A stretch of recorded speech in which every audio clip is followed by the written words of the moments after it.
Good afternoon, everyone. I'm John Podesta, and on behalf of the Center for American Progress, I want to welcome you to today's event. And before we get started, let me note that live captioning is available by clicking on the closed caption button on the bottom of your screen. Today's event is part of CAP's Stateside chat series, which over the course of the year, we're hosting conversations with state and local officials, as well as community advocates who are fighting for progress all across the country. And you can let us know who you'd like to hear from and what policies matter to you by using the hashtag Stateside Chat on Twitter. Now I'm really pleased and honored to welcome the president of the National League of Cities, Kathy Manis. She has been an all-star advocate for city and local leadership around the country, especially at a time when communities have been navigating how to restart their economies and recover stronger in the wake of the pandemic. As President Biden might put it, how to build back better. I'll introduce her in just a moment, and then we'll bring on a great panel of city leaders. But first, let me say a few words about the challenges facing our mayors and local leaders across the country. Cities have really been hard hit in the past year. In 2020, 90% of municipalities experienced a decrease in revenue. At least 1 in 3 cities had to make cuts to their workforces, along with hiring freezes, furloughs, and reduced hours. This has made the recovery all that more difficult. The CARES Act and the American Rescue Plan provided substantial help, but cities are still suffering. A recent report by the National League of Cities outlined the tough challenges ahead. 40% of urban officials have seen a rise in crime in the past year. Almost 2 in 3 cities are witnessing an increase in homelessness. 2/3 of the cities also report an increase in the need for small business emergency assistance. While communities are calling for better access to clean drinking water, to broadband, to carbon-free and healthy schools, to more parks and green spaces in their neighborhoods, NLC found that 91% of local officials said insufficient funding was the top factor impacting their decisions when it comes to local infrastructure projects. Now, President Biden's American Jobs Plan goes a long way in revitalizing our infrastructure and helping cities and local governments deliver for their residents. With over $100 billion for clean drinking water, $100 billion for high-speed broadband, billions more for public transit, infrastructure, resilience, and transportation. I also want to note that the heart of the American Jobs Plan is a commitment to clean up our communities and provide new opportunities to those that have been disproportionately burdened by pollution and economic and racial inequality. So as we work towards passage of the American Jobs Plan, it's essential to have strong partners at the local and city level, both to push the federal government to act and to work to implement the needed investments. And Kathy Manis has been doing just that. Kathy is a member of the Town Council in Lexington, South Carolina, and last November became the president of the National League of Cities. Since then, she has spearheaded the organization's mission to strengthen local leadership, influence federal policy, and develop solutions amid an extraordinarily difficult year. Previously, she served in a number of roles for the League, addressing youth, education, and families, and lifting up the leadership of women in municipal government. Kathy, it's an honor to have you with us. Thank you for taking the time, and let me hand the mic over to you. Thank you. Thank you so much, John. As John said, I am Kathy Manis, and councilwoman from the town of Lexington, South Carolina. So greetings, everyone from South Carolina. And I tell you, it is a great honor for me to serve as the president of the National League of Cities. Today, we're here to talk about an issue that demands a lot of time from local leaders, and that's infrastructure. I don't know about y'all, but every time I go somewhere, when are y'all going to do something about these roads? When are you going to do something about this traffic? And the pandemic has put a spotlight on the necessity of basic infrastructure for public health and how cities can support and protect our residents, businesses, and keep our economy moving. For years and years, Congress has been talking about infrastructure, but it's just been talking about. They've largely left local governments to fend for themselves for our nation's roads, bridges, water, and even sidewalks. True to what local leaders do, we had kept them as well maintained as our resources would allow. In the town of Lexington, South Carolina, about 20,000 citizens, we have already put $8.6 million into our jammed up main street that backs up every day at rush hour and now at all times of the day. And we couldn't get help from our state. We couldn't get help from Congress. So there was nobody there to help us. So we had to do it ourselves. And we have planned expenditures over the next 5 years of over $20 million. But I'm gonna tell you, the truth is, we can't do this alone. Infrastructure is a partnership. That's what we saw in NLC's new report, Ready to Rebuild, which shows that every community, from the smallest to the largest, has a story to tell about the range of transportation, water, broadband projects, and workforce development. It needs to be clear on what Congress can do to help us. NLC has declared June as Small Cities Month. It's where we uplift the contributions of small cities, towns, and villages across the country and the residents who live there. Most of the cities and towns in America are small cities, and more than 80% of NLC's membership is made up of cities and municipalities serving populations of 50,000 or less. So today, we are so glad to be here with the Center for American Progress to focus on the needs of small communities like mine. These communities face the same infrastructure challenges as larger communities, but in many cases, we have less resources and fewer resources to do anything. So you'll hear from my colleagues from across the country who will share their experience from the ground level. And I ask you to put yourself in their shoes.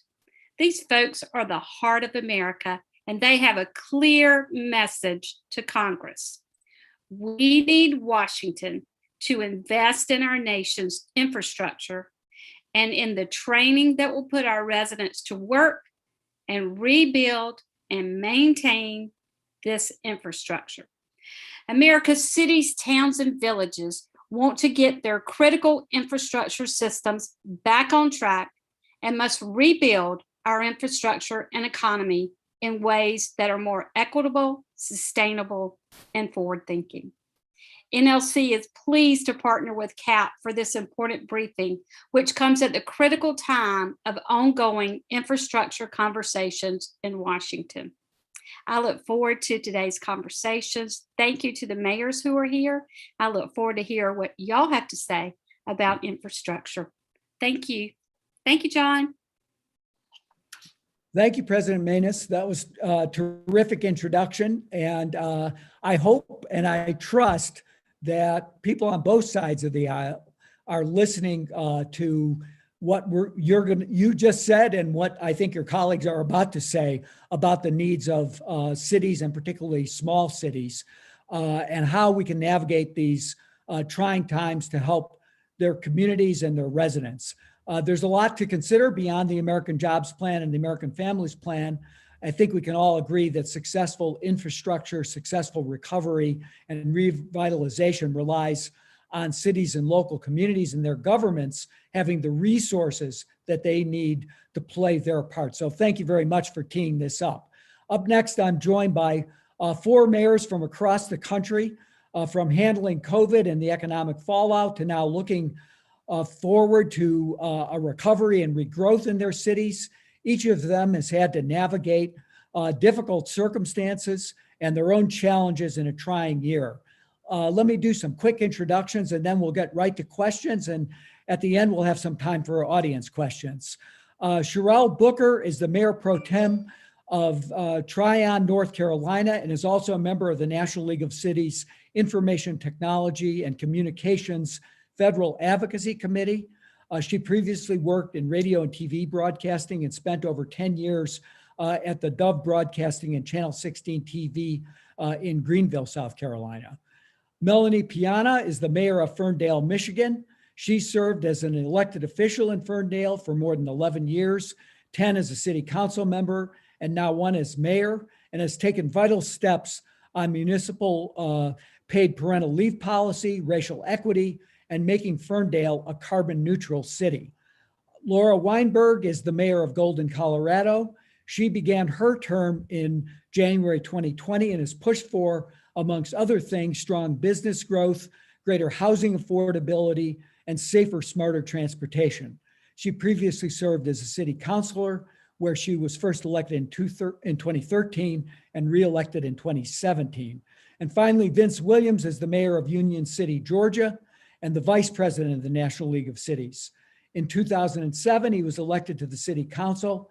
In 2013, he became mayor. Since then, he's taken a number of steps to address governmental transparency, safety, and particularly economic growth.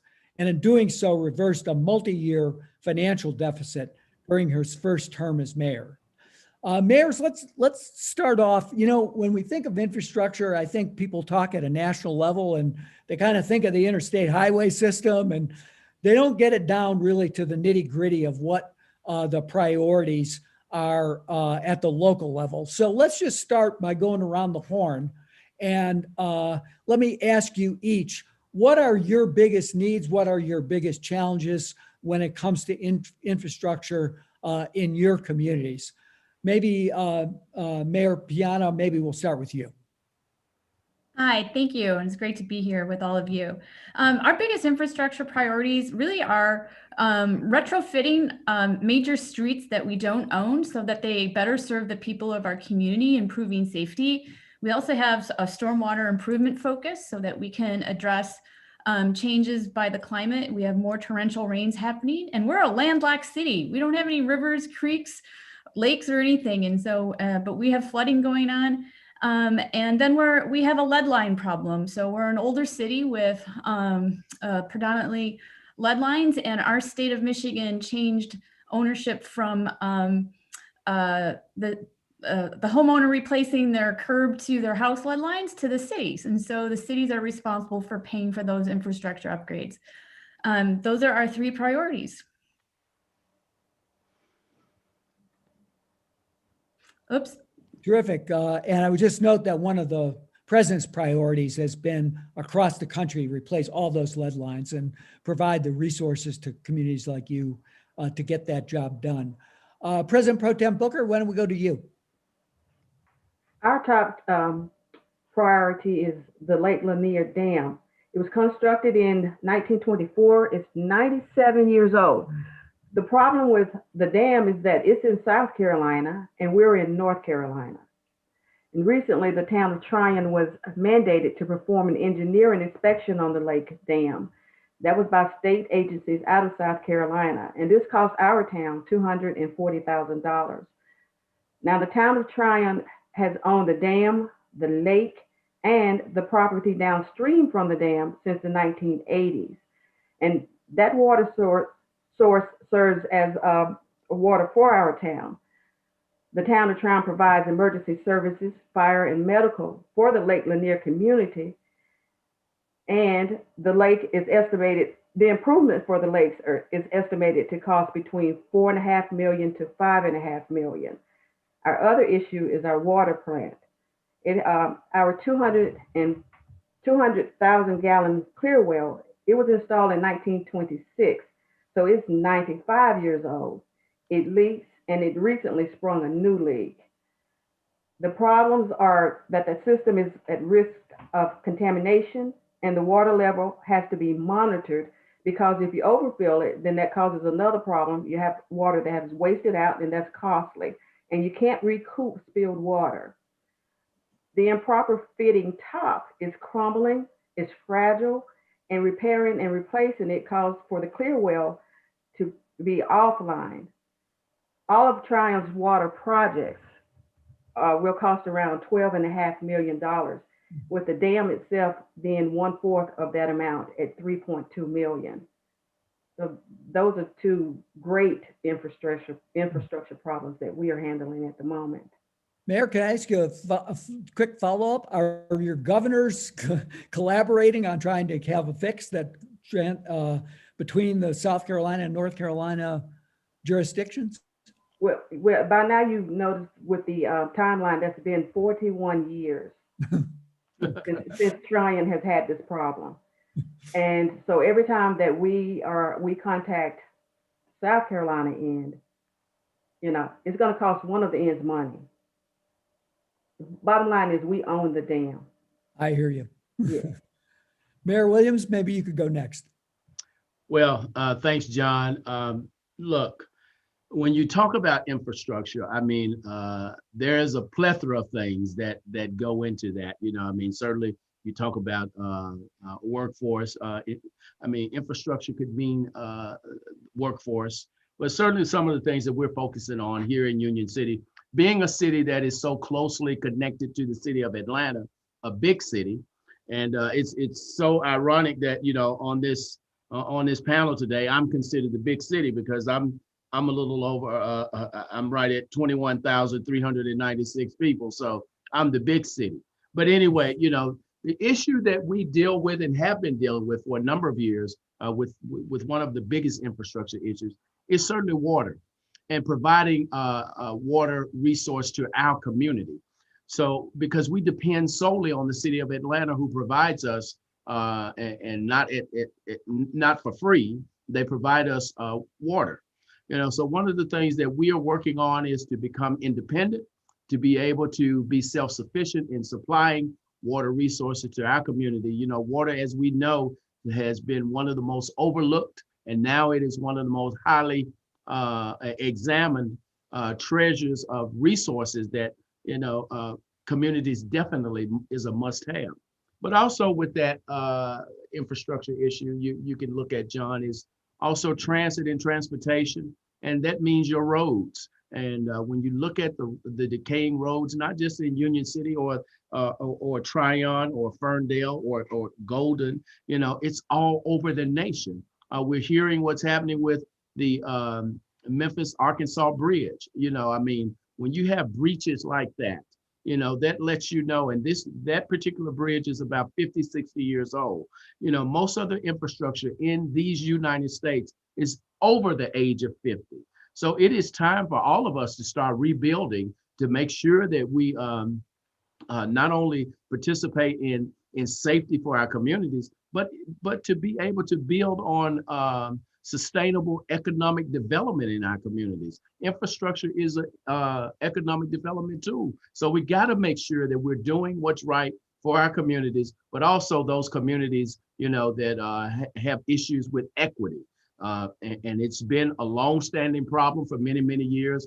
Communities that are at a disadvantage when it comes to equity, they're usually at the bottom. And one of the things I do want to point out, small cities have been, and that's all small cities, have been at a disadvantage for years when it comes to our federal partners. It is time for our federal leaders to stop bickering and battling one another over the issue of infrastructure. This administration has taunted itself to say that we will be the answer to infrastructure needs. It's time to do it and stop fighting. It's time to do it. But I'm going to depart from there. We can get on to happier things. Okay. All right, Mayor Williams, I'm going to come back to you on the Yes, federal sir. role. But Mayor Weinberg, why don't you bat cleanup? What are your big priorities now in your neck of the woods? Sure, and thank you. Like Mayor Williams, we are part of a metro region. Golden is part of the Metro Denver area. And over the years, we have seen increasing numbers of people and businesses moving to the area, and investment in the infrastructure has not kept up with that amount of change. So our regional and our local infrastructure is strained. Golden has several state highways through our city that are congested and need fixes. We are part of our regional transportation district, so we do have transit routes, some of which were cut during the pandemic. So we are seeing those double impacts of congested highways and roads and transit cuts, leading to longer commute times. We also have seen, like many cities, that our housing costs are soaring, which impacts the people who are here, impacts those who want to move here, and impacts our businesses who are looking to relocate to the area because they question where their employees will be able to live. We're also finding that our existing businesses who are here are challenged filling jobs that are open because qualified, skilled employees are not available for those jobs. And as we've all learned during the pandemic, residents who need to work from home or learn from home struggle to participate fully when they have inadequate or unavailable broadband internet options. So all of those are infrastructure challenges that we face in our city, like many other cities. Rebuilding for us means improving transportation. It means more quality, affordable housing. It means a skilled workforce for the jobs that we have and the jobs for the future. And it means high-speed internet to every home in every neighborhood in our city so that all of us can thrive together into the future. Great. Let me, Mayor Weinberg, let me follow up with you on the need to, one of the challenges I think cities have, and we'll maybe again go back over this with the other mayors, is most of the federal money comes with some strings attached, but it also comes with a match attached. So the local governments, sometimes pretty stressed, probably particularly right now pretty stressed, have to come up with a match in order to basically be able to access the federal money, kind of constant challenge. How do you manage that? How do you work around that, Mayor Weinberg? It is a constant challenge. We're a city of just under 21,000 residents, although maybe that number is a little higher. But we are part of a connected region. So many of the projects that we need in our city are benefiting residents and businesses outside of our city limits. We do have several state highways. We also have a federal interstate. We have regional bus and rail service, and they're all used for travelers for whom Golden's not their point of origin or their destination. But improving those modes of transportation through our city often fall as local projects. And with those local projects, accessing funding requires a local match for each project. And that can be in the many millions of dollars for each individual project. One project that we did recently in the last 10 years, the amount required for that local match, and this was for an improvement on the state highway through our city, was between 5 to 10% of our total budget. So when you're looking at our total budget and saying one singular project that benefits the region as well as our city is going to take up that many resources, it's really a struggle for smaller cities to identify. So for us, each single project can take years of planning. It takes a lot of effort to line up partnerships. We try to partner with our state university that's in Golden for projects that benefit them, our county government, because we are the seat for our county government, and businesses and other organizations. We try to partner to help with this. And oftentimes it does mean putting a financing request to our voters to help identify enough funding to complete a single project. So with many, many projects that are needed, it takes a lot of time and a lot of our resources to be able to come up with that local match that's required to get the project completed. I should confess that my daughter lives in Denver at Sloan's Lake, but she likes to hike in Golden. So lots of people do. You have to figure out a way to maybe tax some of those cities, those voters in Denver too. But Mayor Piana, do you have the same problems in Michigan? Yes, I can totally relate to Mayor Weinberg's stories. Um, Ferndale is a small inner ring suburb. We're 4 square miles and about 21,000 residents. And we border the city of Detroit at its northern end. And we are situated along a major transit line. Woodward Avenue was the first paved road in the United States in 1909. Woodward Avenue is 26 miles long, and we have like 2 miles of those 26 miles. And our real focus really is about leveraging an opportunity. Our state agency owns Woodward Avenue, and it bisects and cuts our downtown in half. And the number one reasons people live or move to Ferndale is because our walkability, but the walkability of Woodward and the safety getting across from one side of our downtown to the other is the number one complaint I get from residents, and they feel uncomfortable and unsafe getting across this 8-lane corridor. And it's 200 feet wide, and only 6% of that 200 feet is dedicated to the sidewalk.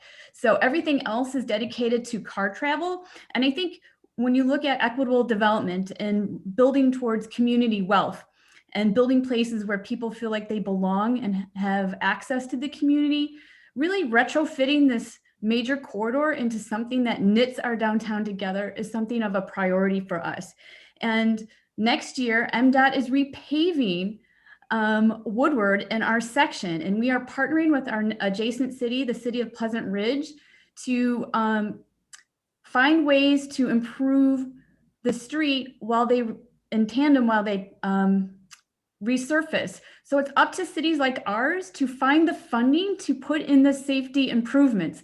The state will only pay for resurfacing and remilling. So we have been completing the Michigan Department of Transportation's street diet checklist, and we pay for all of the expertise to complete the studies to show that we comply. And now we are in a nail-biting period. We applied for a $3.9 million Transportation Alternatives Program grant, and our regional metropolitan planning organization will decide in mid-July whether or not we get it. And if we get the grant, we will have to match 30% of $1.2 million.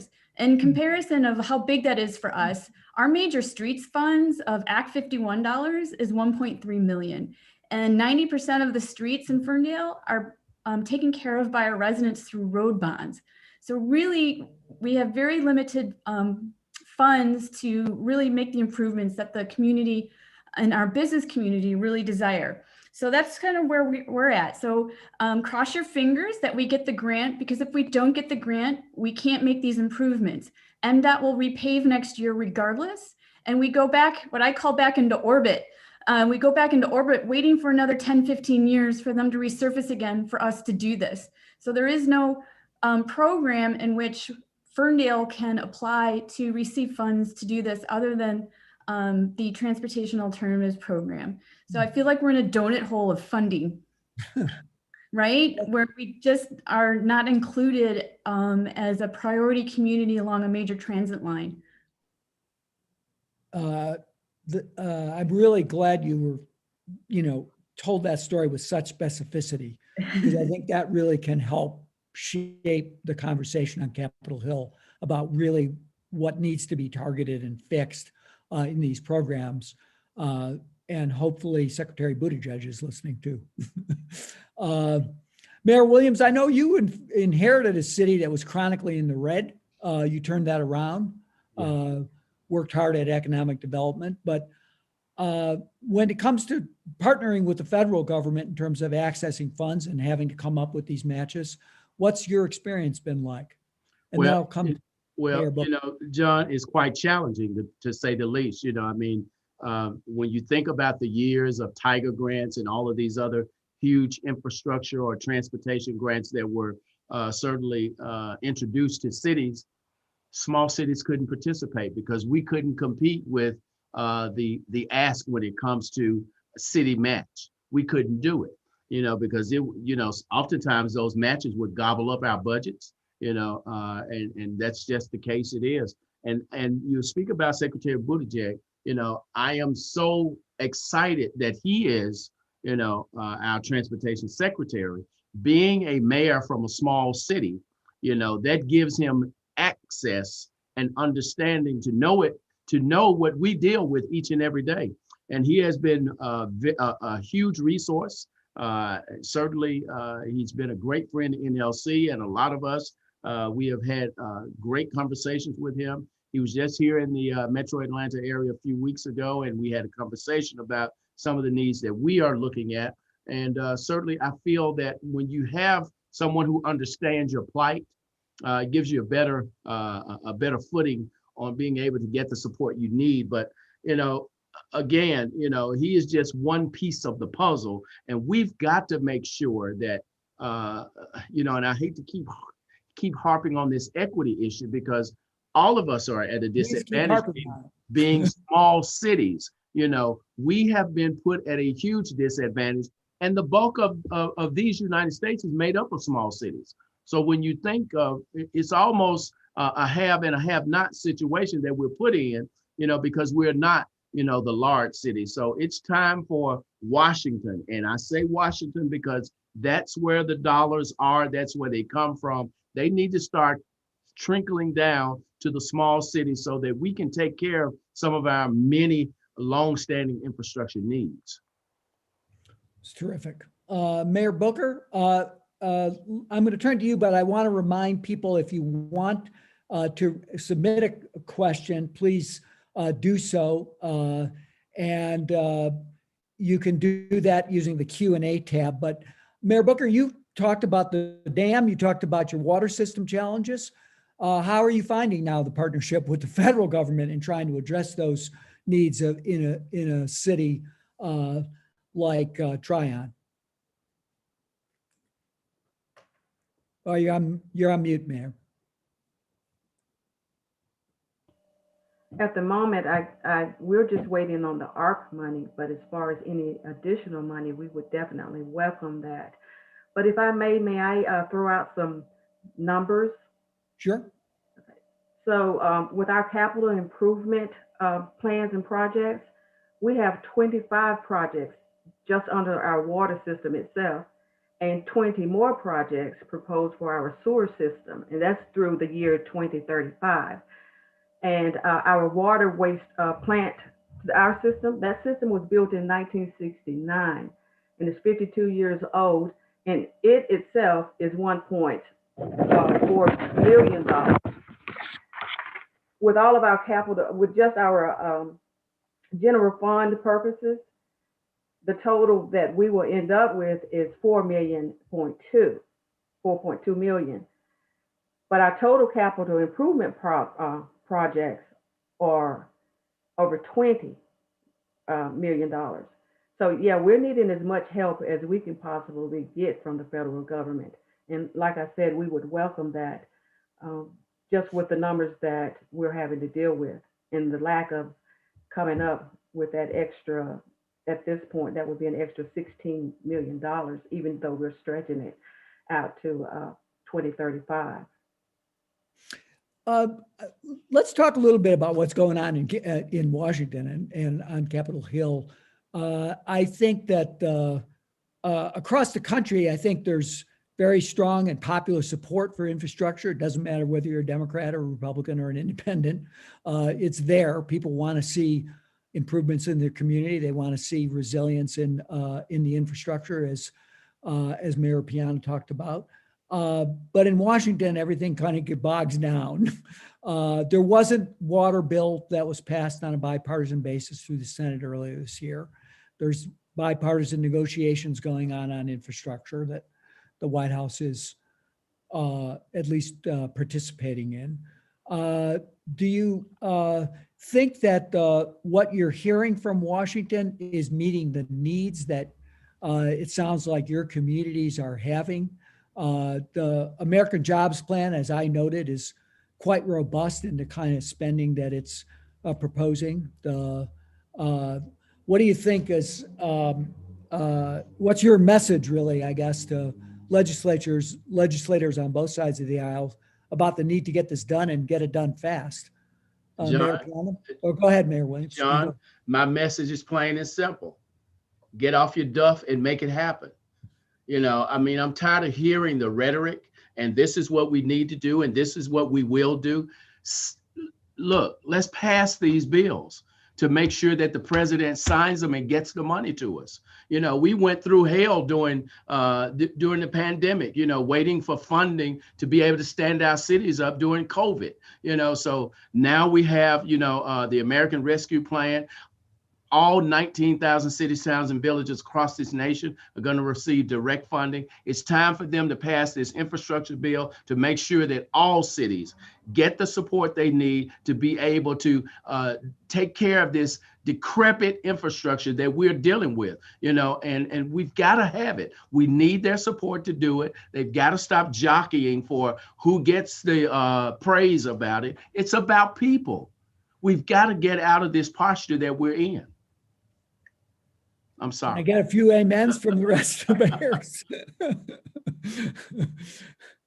Yeah, everybody frustrated with the time that it's taking?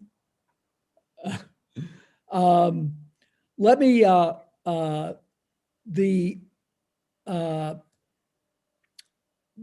link this back to the pandemic.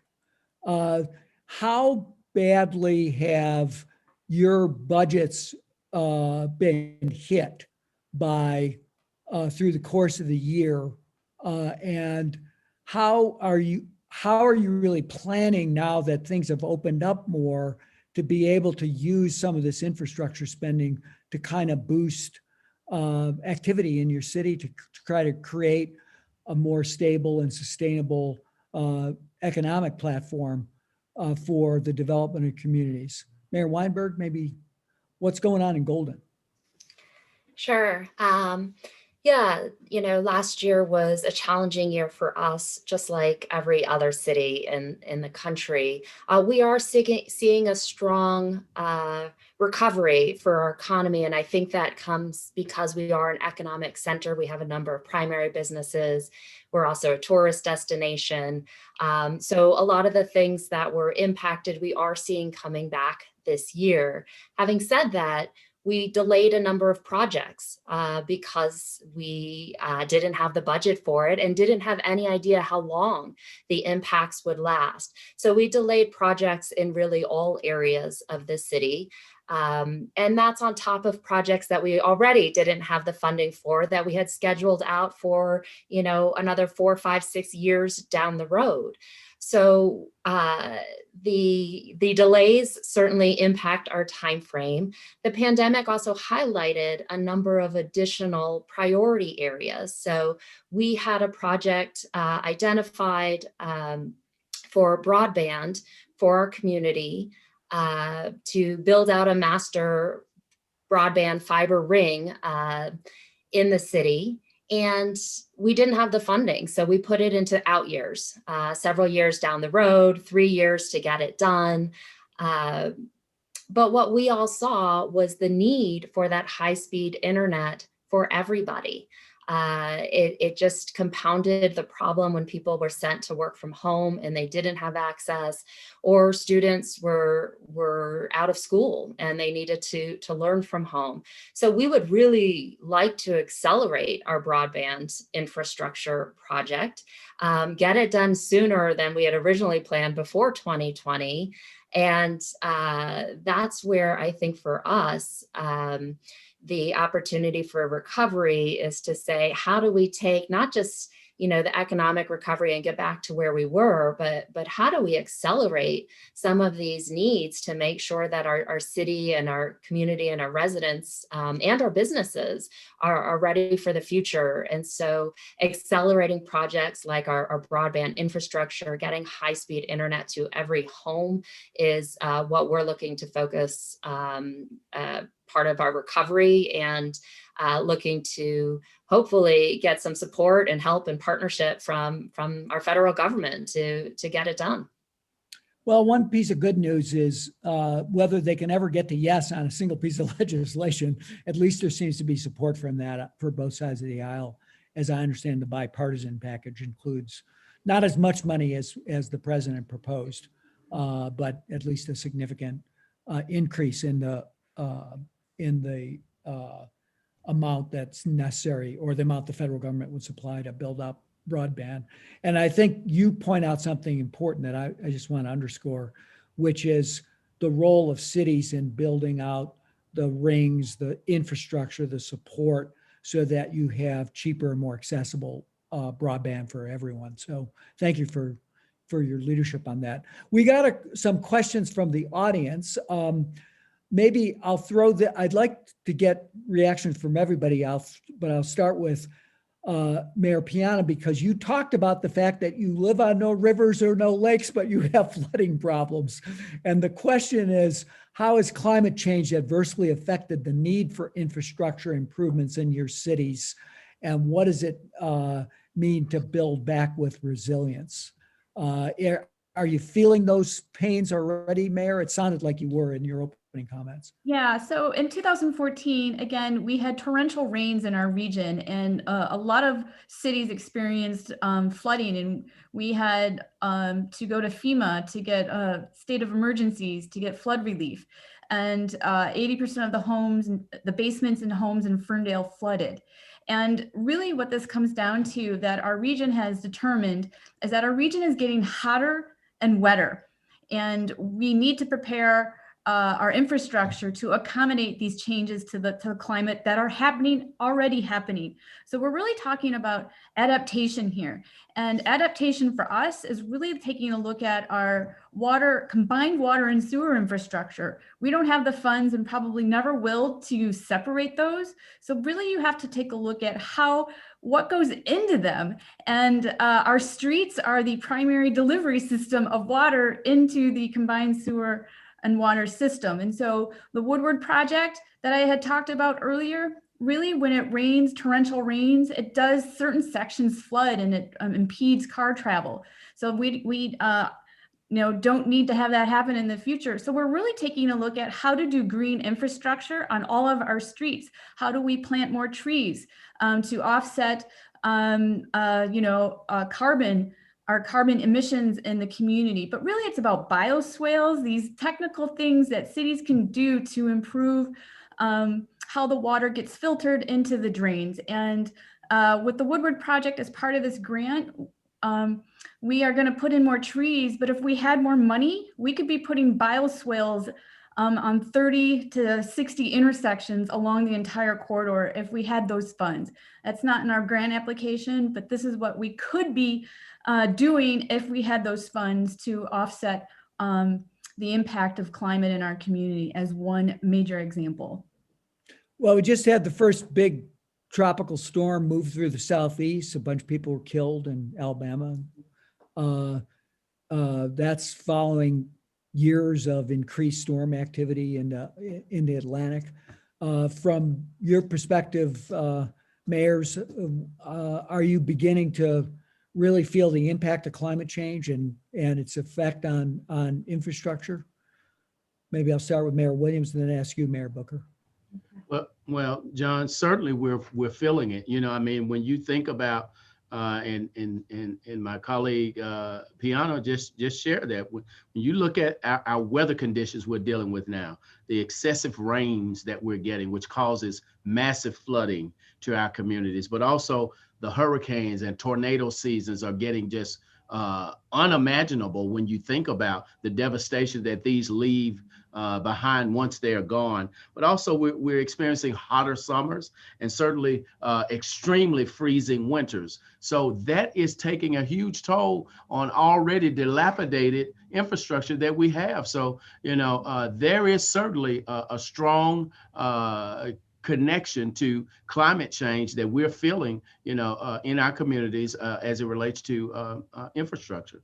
And, the thing that really gets me is our federal leaders, find the time to continue to bicker over, a package that is reasonable for cities, and they want to pull this out, pull that out, or take money from this program and that program. We got to put a package together that's solely for infrastructure to make sure that we address these issues. When you think about the people that we serve each and every day in our communities, they don't call Washington, D.C. about a bridge that's collapsing or a pothole or a sewer backup. You know, they call City Hall. You know, so this is why we need their help. You know, but what I've been instructing my folks, look, reach out to your congressional leaders. You sent them to Washington to do a job. Reach out to your senators. You sent them to Washington to do a job, you know, and if they're not doing their job, you know, we know how to handle that. I hear you. Mayor Booker, Yeah, climate change affecting you? Okay, I'd like to say a few years back, we had a huge flooding problem, so much that we had mudslides and it made national news. One of our residents was killed, and a couple of days later, 2 news people were killed. And the governor did come and, you know, and assess the problem and so on and so forth. But our main issue just through the town is that it doesn't have to be a lot of water to have to block our streets off because of their flooding. We've got a creek that's probably about a mile long through down through one side of our streets. And it causes a problem. You know, it can flood your house, or you have to work your way back around the city to miss these areas. So climate change is that thing is causing more water to come in our areas. And I think that when we talk about small cities, I would like for our government to think even smaller. I would like for our government to visualize that these small cities are their homes, and with the infrastructure problems that they're having, what would they do to fix those problems? Or would they fix those problems? Or would they leave those problems alone? But I think that there's a 4-letter word that would probably clear up most of these issues. And that 4-letter word is love. And I think that love handles a lot of problems. Well, I agree with that. And facing this through a sense of common humanity. Mayor Weinberg, we've been talking about too much water. You've got too little water. I think it was just over 100, right? It was just over 100 degrees where Yeah. you. So Colorado is very much affected by climate change, but unlike Michigan, it is hot and dry rather than hot and wet here. You know, Golden has been addressing our water needs and the challenges of water. We have Clear Creek that runs through the heart of our city. And so we're a city that's been around for 162 years. And for 162 years, there has been work and planning around the creek, around preventing flooding, around accessing water. We do have our own water and wastewater utility. So we engage in a lot of long-term planning on making sure that we have enough water for the people who are here, and water storage that's sufficient for our needs. There are certainly different challenges here than in the East.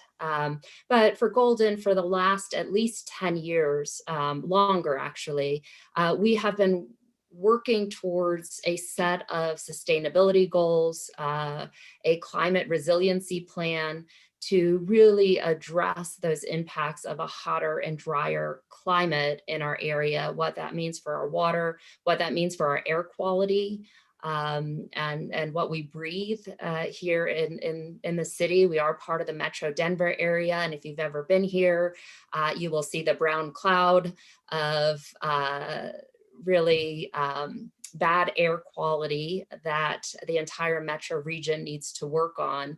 And so all of these things contribute to the health of our community and our residents. If you don't have clean air and clean water, you are not going to have healthy people. So we work on a number of fronts. All of it requires funding, planning, and infrastructure improvements to make sure that it's not just addressing a problem of today, but the problems of 10, 20, 30 years down the road as well.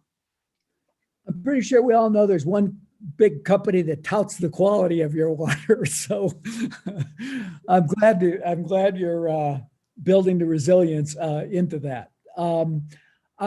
Taking the conversation in a little bit different direction, we have a question from the audience, which is in planning for future infrastructure are you taking any lessons from recent cyber attacks on infrastructure and access to resources?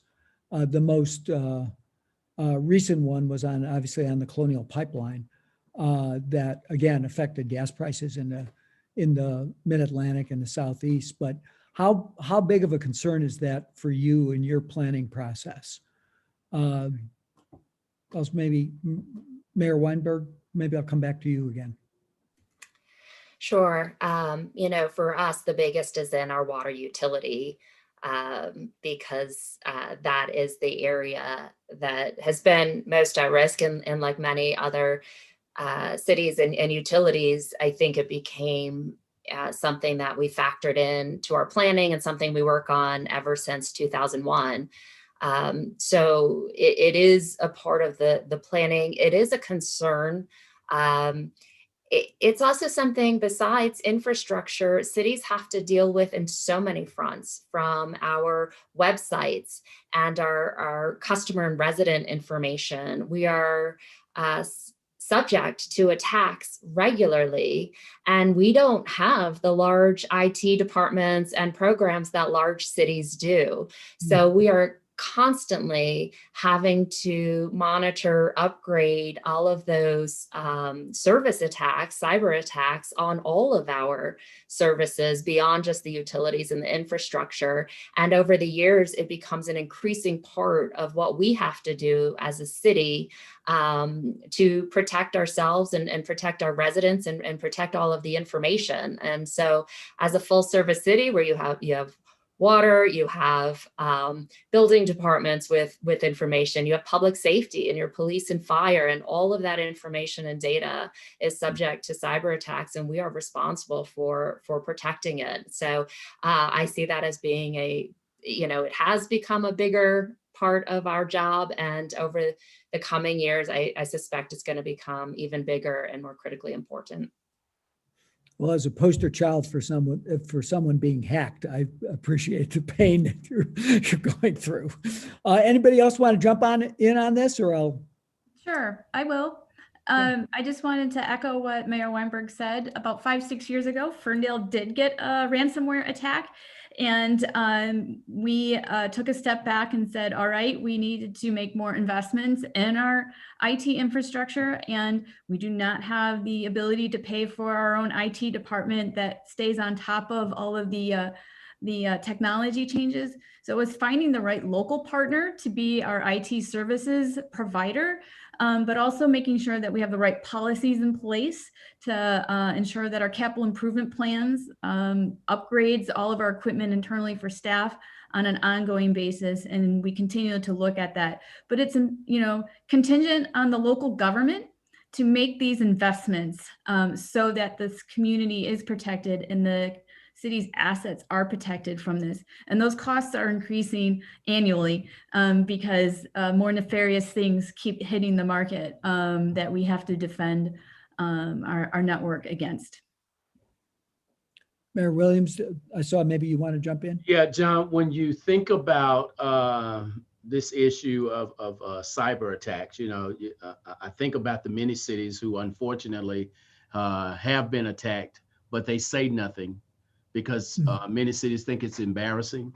But not only that, smaller cities just cannot, and this has already been shared by two of my colleagues, cannot pay the money that a lot of these pirates, are asking for. And when you mentioned the Colonial Pipeline, which is a few miles away from me here in Alpharetta, Georgia, you think I think they were asked for over $5 million,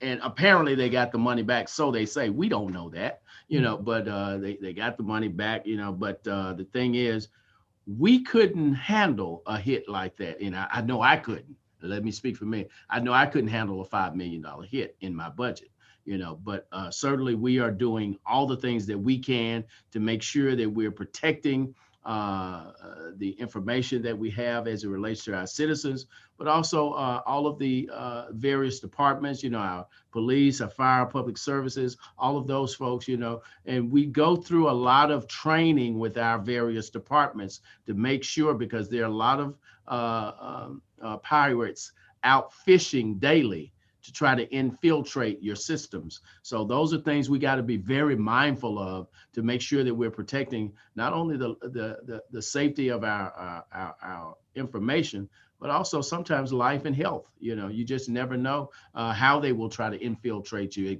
try to enter your water systems. We've got to be sure that we are doing the best we can as leaders. And again, it goes back to our federal government. We need them. We need them to help us. That's infrastructure. IT is infrastructure. We're almost out of time. I got one very specific question for Mayor Booker, which from the audience, which is in terms of financing water infrastructure and all the things that you're looking at, will you be able to tap state revolving loan funds, for example, and have, or will the residents of Tryon have to pay higher fees? What are the equity concerns for your residents as you're trying to fund this infrastructure? Well, we're definitely trying not to put that on our residents, but we just did our budget, and the taxes were so that we did raise them just a little, so that will help. But we do look for grants, and we do look for help from the government, and those types of things. So we're not expecting the citizens to pay $20 million worth of capital improvements. So we will be diligent in getting help for those projects. Right. Okay, so last round. And last thought of anything you want to say to the audience or to members of Congress right now. Mayor Piana, can I start with you? Yeah, I think specifically for small cities, really making sure that the surface transportation block grant increases the funding for small cities and makes it more flexible. That is a top priority for the National League of Cities, as well as small cities like ours and everyone on this panel. So, Mayor Booker? Well, this may seem a little strange to add here, but even the brood ex casadas, they emerge and take care of business at least every 17 years. So I think it's time that we, from the local level up, get about doing the business for our citizens. I'm hearing what you think the clock looks like. Mayor Weinberg. Yeah, there's already been a lot that has been said, and I just want to highlight a little bit that in order to get all of these great infrastructure projects done, from addressing climate change to water infrastructure, roads, broadband, we need a trained workforce. It's not enough to identify the projects. It's not even enough to identify the funding at this point. We have to identify the people and make sure that they have the right skills to take us forward and bringing these very needed projects to completion. That's great. Mayor Williams, you get the final word. Yes, sir. Look, to my federal leaders, but also to those who are listening, America's cities, towns, and villages everywhere, we are ready to rebuild, but we can't rebuild alone. We need our federal partners, our state partners, but most definitely our federal partners to rebuild with us. We want to rebuild together. And that is what this nation was built off, unity. And we got to make sure that our partners that we sent to Washington to look out for us, the little people, look out for the little people. That's small cities, towns, and villages all across this nation. Make sure that you remember us when you're sitting in those rooms battling one another. Make sure you take care of us. Thank you. Great closing. And I think I just want to thank the panel. It was really a terrific conversation. And we will carry these messages forward to as best we can from Center for American Progress team to Capitol Hill And we expect action, and I think, can look forward to some action this summer. So I want to thank you all for your leadership in your own communities, but also for your leadership at the national level through the National League of Cities. And President Maness, thank you for pulling us all together. It's been great. And I hope you have a great rest of the afternoon. And the one good thing is these Zooms give us a little bit more opportunity to talk to one another sometimes. Yes, So indeed. thank you all for being here. Thanks, Thank you so John. much. You've been great. you. Thank you. Bye.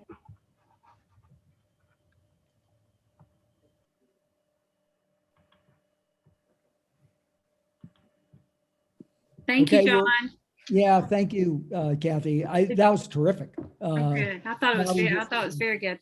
We need to press the case up on Capitol Hill. That's right. Absolutely. You have a great day. Okay. Okay, you too. Thanks again. Bye-bye.